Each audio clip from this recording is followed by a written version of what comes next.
Hey, Arvin, we are back. I know you love this topic, but today we're going to talk about the different types of reimbursements that you can go after. Just before we dig too much into that, so for anyone who's watching, listening, what have you, we're talking about people who are selling on Amazon through FBA. So they're sending their product into the warehouses. Amazon will Mhm. lose some of that inventory, or it gets damaged, or it's damaged or lost during a customer return, or inbounding. All of these different areas where you essentially, as a seller, can ask Amazon to reimburse you or go do an investigation to find your missing inventory.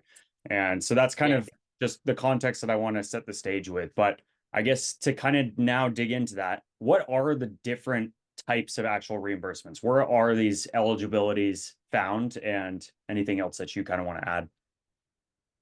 Yeah, well, actually, both for merchant or FBM sellers and FBA sellers, there are different types of reimbursement that you can claim. But yeah, let's just to keep this video short, let's just focus on the FBA sellers first.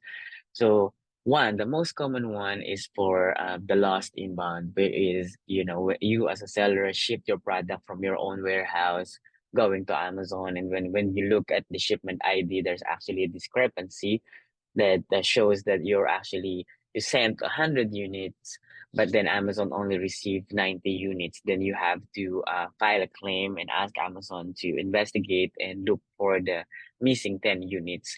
Of course, you have to provide information in there. If you are a reseller, then you have to provide an invoice that where you bought it so that Amazon can confirm it's actually legit or not. Then if you are a manufacturer, you don't really need to provide an invoice, but you have to provide a packing slip because that this will help Amazon confirm that yeah, actually the seller sent 10 units. But make sure that you sign it, and you as a seller making sure that you are claiming a legit missing transaction. Because if Amazon later on figure out that you fabricated that document, then your account is at risk of being deactivated. So then, you have any question with that before I proceed? No, Yeah. Oh, actually, sorry. Yeah, just to add to there that Amazon is actually giving you 6 months window, like from this time that your shipment has been marked as closed to file a claim. Then if let's say on the seventh month, then yeah, you're no longer eligible to ask for anything. So as a seller, please make sure that you are checking it because it's a lost revenue for you. Because yeah, when Amazon is reimbursing you, they will reimburse you based on your current selling price minus the estimated Amazon fees. So you actually like as if you sold the product. right. So Good. This is something for in general that you should be checking and kind of auditing your account on a regular basis, whether that's, once a week or once every other week, or depends how much volume you're doing. If you're only selling at like 100 units a month, you probably only need to check once a month. If you're selling, 100 units an hour, well, yeah, you should probably be at least doing a weekly kind of audit of your account. yeah. Actually, yeah, doing it regularly, it's really important because sometimes, let's say, for example, today, one of my shipment has been marked as closed and there's actually no discrepancy. But even for a shipment ID that is already marked as closed, Amazon will still adjust it and they say, actually, this unit only just received 90 instead of 100. So even, yeah, and then the next week, when you saw that there's a discrepancy, then file a claim, Yeah. get your all of the documents that you need, because Yeah. at the end of the day, if Amazon misdeclared the units, and then they are counting it against the inventory that they have in the warehouse, in Amazon warehouse, then yeah, it will be a problem for them. Yeah. So that's why So we they do that adjustments. So we've got lost inbound, which is normally kind of the biggest area for finding reimbursements. And that you have a 6 month window. What's kind of the next most common area that you find opportunities for reimbursements? Yeah, I will actually, in my experience, the loss inbound is second. I'd say, as like when it comes to reimbursement. The reason why I covered it first is because this is the reimbursement that is very easy to identify. You just have to go to the shipment dashboard and see any discrepancy. But when it comes to the where you can actually claim more reimbursement is for the warehouse lost and damaged. So anything that Amazon already received and they're storing it in the warehouse, And Amazon, they have so many fulfillment centers.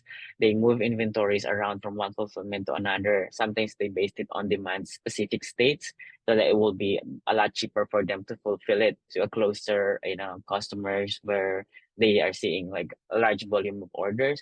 And because they are moving the inventory and the one moving the inventory are the FBA guys, a lot of these units are actually damaged, Mm. sometimes lost, sometimes stolen. So you as a seller, you need to have someone in your team that know how to reconcile this and find all of the eligible transactions, like all of the movement of inventory from one place to another that is missing, or that is automatically the system rather categorized as damage, then ask Amazon for a reimbursement. So once you identified all of the eligible transactions for damage and for loss, those are two different reimbursement, and they have their own workflows that you can follow in raising cases. So in order for you to ask Amazon for a reimbursement. So for a damaged one, there's a specific code there. My understanding it's D, and then get the transaction ID and the FNSKU number, and then you can raise a case. Then for the warehouse lost, it's actually the code there is M, and sometimes there's a P or something. I'm not too particular with the codes. Talking about on the there's a Mhm. report that's is it the inventory warehouse disposition report? What report are you referencing when you're saying these letters? It's Yeah, it is now on the inventory ledger because last March of 2023, Amazon actually merged the inventory reports that I mean has been very useful in the past. So it's now under one report there. So just have to You, select a drop down. gotcha. So you access that report, and then essentially there's a column for the disposition that's going to tell you damaged, lot, warehouse lost. Well, I guess I wouldn't say lost. What are the other dispositions? Yeah, warehouse loss, warehouse damage. So those are just the two things that I usually like cover, but of course there's a lot more in there. Um, but yeah, you can just download the report first, but using I'm not too I cannot really remember the parameters, but it is there. And then once you have the spreadsheet, then you can filter all of the like based on the codes. Like for example, the damage is the D, and then the lost warehouse loss is the P. Um, Mhm. so and something like that. And then yeah, once you get the transaction ID number and the FNSKU number or the ASIN, then you can go and raise the case and then Yeah. yeah, What? ask Okay. Amazon for a reimbursement. So so now we've talked about kind of the two bigger ones, I guess, right? Lost and Bound being the Yeah. second biggest, and which I just found out, and um the warehouse disposition kind of being the biggest category. What are just real quick, I guess, what are kind of some of the other categorizations? We don't need to go super deep on them, but where else should sellers be looking for these reimbursement opportunities, I suppose? Well, yeah, the next one is the being aware of your product year sizing, because as you know, Amazon is basing the FBA fees on the dimension of your product. If Amazon is incorrectly charging you a higher FBA fee, you can file a claim. Like, yeah, you can ask for a QB scan first, which I think we covered in the last videos. Mhm. And then once Amazon confirmed that they have an incorrect dimension, then Amazon should actually adjust the FBA fees. And you can work back the last 3 months of orders under that FNSKU, and you ask Amazon, hey, you charged me incorrectly on this one. Please issue reimbursement. Yeah, nice. So that Okay, one. so that's the next one. So the improper fee structure based on your Amazon has misscanned or misread your product. And once you get it Yeah. corrected, you can then request reimbursements for the past, month, 2 months, 3 months, up to 3 months of them doing it incorrectly. Are there any other important, I know there's other reimbursement types and we probably won't Yeah, cover it on there's this video, but what are some of the other ones that I guess are left? yeah, of course. But before I say the next one, actually related to the FBA fees is because the referral fees. If Amazon has incorrectly categorized your product and charging you a higher referral fee, then you can also ask for reimbursement for that one. Hmm. The other one is a mishandled return. Like your customers can always just complain to Amazon, I don't like this product. Please issue a refund to me. But then that customer is actually especially if your product is not under the category of like food or topical products that Amazon is no longer requiring customers to return. But let's say yeah, they ask for a refund, and then after I know I to my understanding it's 60 days. After 30, 60 days, that product is still not returned. So you have to be familiar with Amazon report as well for you to determine if this has been returned or not. Then if the customer who asked for a refund did not return the product to FBA warehouse, you are eligible for a reimbursement. Mm. By default, actually, Amazon should automatically reimburse you for that. They have a better way of tracking it now, but then it's still important to track it by checking all of the refunded orders. And then from that refunded orders, looking at the return report, if that order ID has been returned. And if it is not there, then go to the reimbursement report if Amazon has already issued the reimbursement. Mhm. Then if it is not there, then go to your buyer messages. Maybe you're the one who issued the refund to this customer. Your customer reached out to you and you said, okay, I will issue you a refund.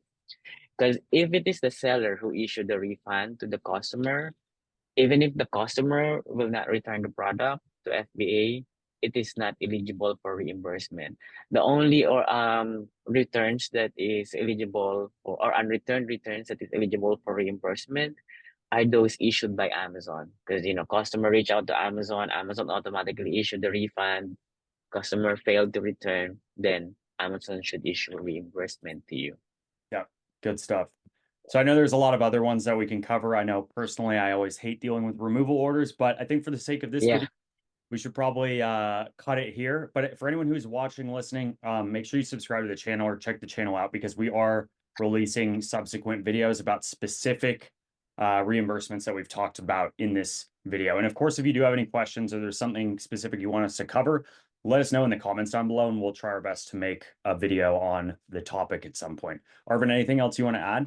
Any final thoughts? Mm-hmm. This recording will not end if I'll continue talking.